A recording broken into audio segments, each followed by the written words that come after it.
بسم اللہ الرحمن الرحیم۔ محترم سامعین سامعات، یہ کل میں نے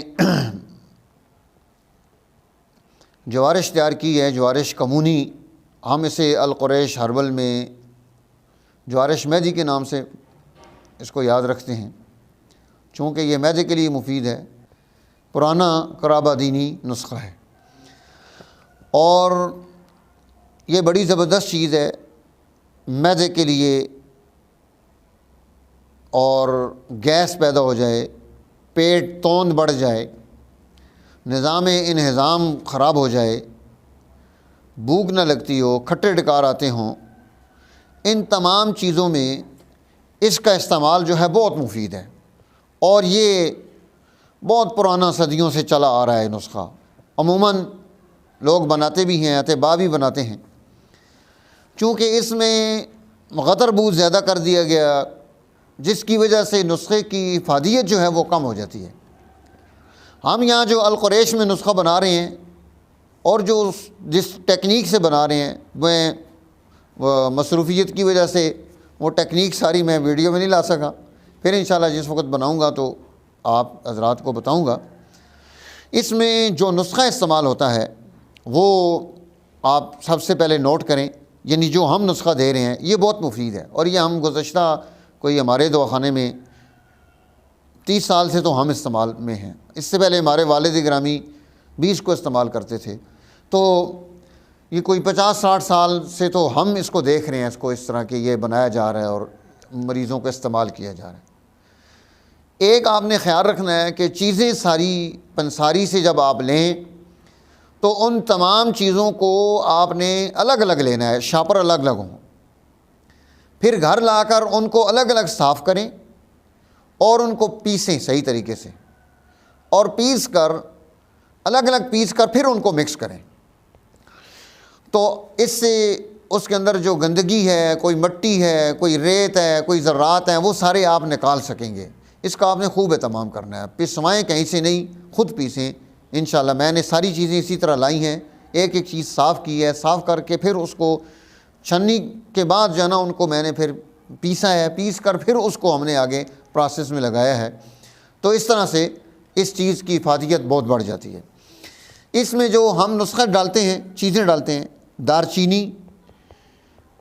لونگ، فلفل سیاہ، برگ سداب، تج، حب بلسان، بورہ ارمنی، زیرہ سفید اور سرکہ انگوری، دیتو والا ہم نے استعمال کیا ہے۔ اب اس میں جو آپ نے دار چینی ڈالنی ہے، یہ 1 پاؤ ہے 250 گرام، لونگ 200 گرام ہے، فلفل سیاہ یعنی کالی مرچ یہ 250 گرام ہے، برگ سداب یہ بھی 250 گرام ہے، تج اس میں 200 گرام ہے، حب بلسان یہ 200 گرام ہے، بورہ ارمنی 100 گرام ہے، اور زیرہ سفید جو ہے وہ 1 کلو ہم نے استعمال کیا ہے۔ اب آپ نے طریقہ یہ کرنا ہے کہ سب سے پہلے آپ نے زیرہ صاف کرنا ہے، اسے ایک آپ نے جو ہوتی ہے آٹا گوندنے والی جو پرات ہوتی ہے سٹیل والی، اس کے اندر اس کو ڈالیں، اور اس میں 1 پوری بوتل یہ جو ہے سرکہ انگوری کی ڈال کر اس کو مکس کر دیں اور رکھ دیں۔ یہ مدبر ہوگا، یہ رکھ کر 1-2 دن 3 دن، ہمارے 3 دن لگے ہیں اس پر، 3 دن میں یہ خشک ہو جائے گا، 4 دن بھی لگ سکتے ہیں، ہلاتے رہیں، دھوپ میں رکھ دیں، نگرانی کریں اس کی۔ جب یہ خشک ہو جائے تو اس کے بعد آپ نے دوسرا کام یہ کرنا ہے کہ زیرہ سفید کو آپ نے کسی توے پر کوئی ایسی چیز، ہم نے تو اس کے لیے ایک بڑی پرات رکھی ہوئی ہے، اس کو آپ بھون لیں۔ اس سے فائدہ یہ ہوگا کہ بعض دفعہ زیرہ سفید ویسے جب چیزوں میں ڈالا جاتا ہے تو اس طرح سے ایک کرچ سی آتی ہے زبان پر، لوگ سمجھتے ہیں کہ شاید اس میں جو ہے نا کوئی پتھر ہے جو میرے دانت کے نیچے آ گیا ہے، تو اس لیے وہ دوائی نہیں کھاتے کہ جی مجھے پتھری نہ ہو جائے، حکیم کی دوائی سے پتھری ہو جاتی ہے، حالانکہ اس میں ہوتی نہیں ہے، اس بنانے کا طریقہ نہیں آتا ہوتا صحیح۔ اس کو آپ بھون لیں، جلنے نہ دیں، بھون لیں۔ جب آپ نے اس کو بھون لیا،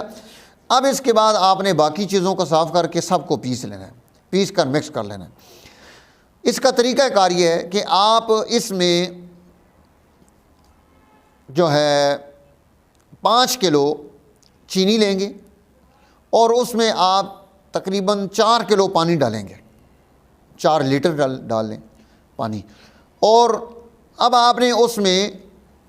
اس کی چاس بنانی ہے۔ جب وہ چاس بن رہی ہو اس وقت میں آپ 2 چیزیں اضافہ کر دیں اس میں، یعنی چاس کے اندر ہی ڈال دیں، ایک 7 لیمو جسے ٹیٹری کہا جاتا ہے،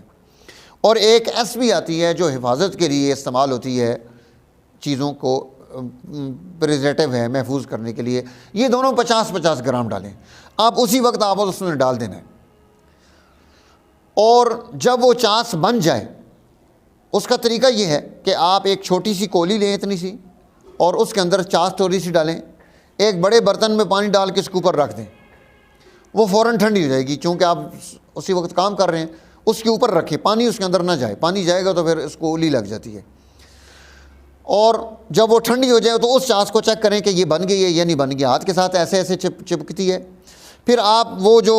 رکھا ہوتا ہے اس کو اس طرح نیچے ڈال کے ایسے کنارے پر اس طرح ڈالیں گے تو وہ نیچے جا کر کنارے پر جب وہ ٹھہرے گا تو وہ ایک موتی کی طرح بن جائے گا، وہ پھیلے گا نہیں۔ جب وہ موتی بن جائے تو سمجھ جاؤ کہ آپ کی چاس تیار ہو گئی ہے۔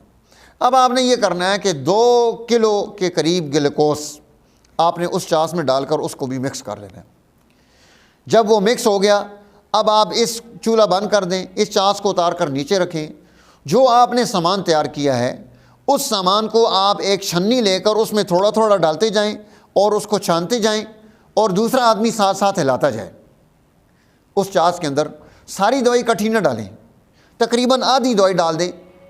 اور تاکہ آپ کی معجون بہت گاڑھی نہ ہو جائے۔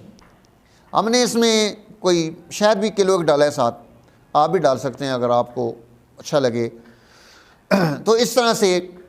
کچھ معجونیں ہم ساری ٹوٹل شہد میں بھی تیار کرتے ہیں، کچھ میں ہاف شہد ڈال دیتے ہیں، کچھ میں تھوڑا ڈال دیتے ہیں، ضرورت کے مطابق ہے۔ تو اس میں بھی ہم نے 1 کلو شہد بھی ساتھ ڈالا ہے۔ تو اس طرح سے آپ نے اس کو تیار کرنا ہے۔ اب جب وہ اتنی نرم ہو کہ وہ چمچے سے اٹھا کر آپ دیکھ رہے ہوں گے تو بہت تیز تیز نہ گر رہی ہو، اب آپ کی معجون تیار ہوگی۔ باقی سامان رکھ لیں، پھر آپ یہی پروسیس کر کے اس باقی سامان کو ڈال کے دوسری دفعہ بھی معجون تیار کر سکتے ہیں، تاکہ سارا ایک دفعہ ڈالنے سے بعض دفعہ یہ ہوتا ہے کہ معجون سخت ہو جاتی ہے، بندہ پریشان ہوتا ہے اب کیا کروں، پھر وہ نئے تنتر یہ وہ اس میں لگا رہتا ہے۔ نئے لوگوں کو یہ پریشانی ہوتی ہے، ہمیشہ چھاننی میں رکھ کر تھوڑا تھوڑا ڈالتے رہیں اور ہلاتے رہیں، آپ کو اندازہ ہو جائے گا کہ اب یہ تھک ہو گیا ہے، اتنا گاڑھا ہو گیا ہے۔ تھوڑی دیر چونکہ جب وہ ٹھنڈا ہوتا ہے تو پھر اور گاڑھا ہو جاتا ہے، تو تھوڑا نارمل ہو جس طرح حلوہ ہوتا ہے تو چھوڑ دینا چاہیے، کیونکہ وہ ٹھنڈا ہوگا تو وہ اس سے تھوڑا سا تھک ہو جائے گا، تو اب آپ اس کو اچھے طریقے سے معجون کو استعمال کر سکیں گے۔ اس کا یہ پورا طریقہ میں نے جس طریقے سے بنائی تھی، جو جو چیزیں ڈالی تھی ساری میں نے آپ کو پیش کی ہیں۔ جو گھر میں بنانا چاہے آپ بنا سکتے ہیں چیزیں، آپ اس کو بار بار سنیں گے انشاءاللہ، کوئی چیز ہم نے چھپائی نہیں ہے، تاکہ اچھے طریقے سے کوئی آدمی یہ جو ہے نا کمونی کی جوارش بنانا چاہتا ہے تو اس کو پریشانی نہ ہو۔ ابھی آپ کو کیمرہ مین دکھاتے ہیں جو چیز میں نے تیار کی ہے، آپ یہ بھی دیکھ لیں کہ یہ جو ہے یہ ہم نے اس کو اس مقدار میں تیار کیا ہے۔ اللہ تعالیٰ ہمیں شعبہ طب کی اچھے طریقے سے خدمت کرنے کی توفیق نصیب فرمائے، تاکہ ہم یہ خدمت بھی ہے اور آپ اپنی ضرورت بھی پوری کرتے ہیں، محتاج نہیں ہوتے۔ سیکھنا چاہیے الحمدللہ، جو لوگ سیکھنا چاہیں میرے پاس آئیں، ہم ان کو اس کا پورا ترتیب بھی سکھائیں گے، اچھے طریقے سے سیکھیں اور ساری چیزیں سیکھ کر اس پر عمل کریں، انشاءاللہ بہت فائدہ ہوگا۔ اللہ تعالیٰ ہمارا حامی و ناصر ہو۔ شکریہ۔